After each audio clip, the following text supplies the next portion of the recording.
Happy holidays, Merry Christmas to each and every one of you.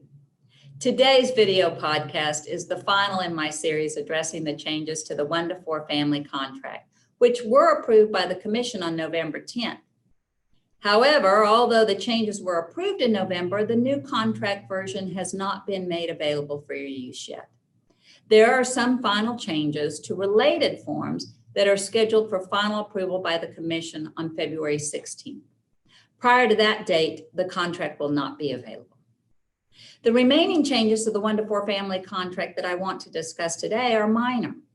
Paragraph 18 regarding escrows was modified to make clear under subparagraph A that before the escrow agent disperses any funds from the escrow account, the escrow agent has the right to hold off dispersing until those funds are collected, or known as good funds.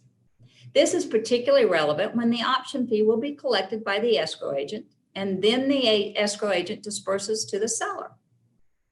The standard practice for collecting good funds when a personal check, and in most cases even a cashier's check, is deposited is to wait until the check is on deposit with the escrow agent for 10 business days.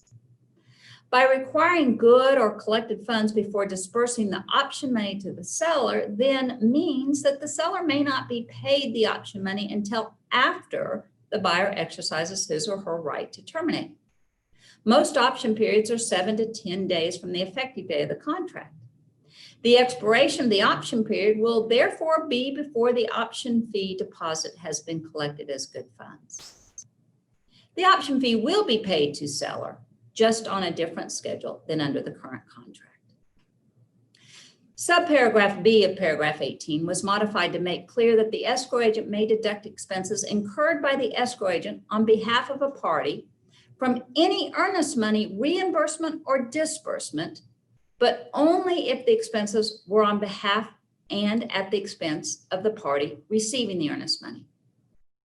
For example, if the contract provides that the buyer will obtain a new survey at buyer's expense, but then the contract terminates with earnest money going back to buyer, the title company can deduct the expense of the survey from the earnest money and pay the remainder to buyer.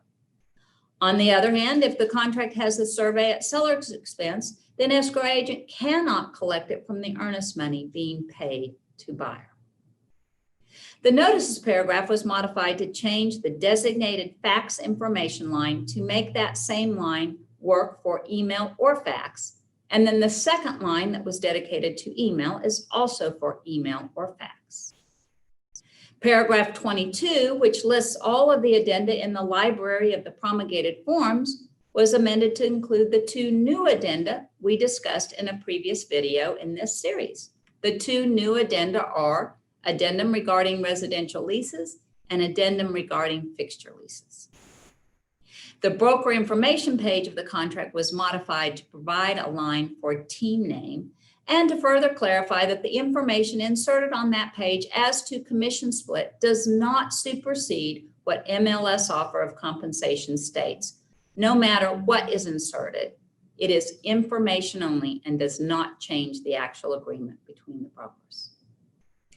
Finally, as the option fee under the new contract will be paid to the escrow agent, the receipt page signature line is changed to escrow agent receipting it.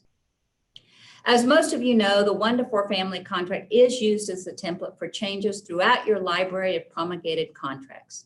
That means once changes have been approved to this 1 to 4 family form, the changes automatically get incorporated into the other forms.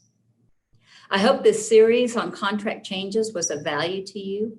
I'm happy to answer any questions or address other issues of importance to you in future videos. Just contact me at tipoftheweek@allegiancetitle.com. Wishing you healthy and happy holidays.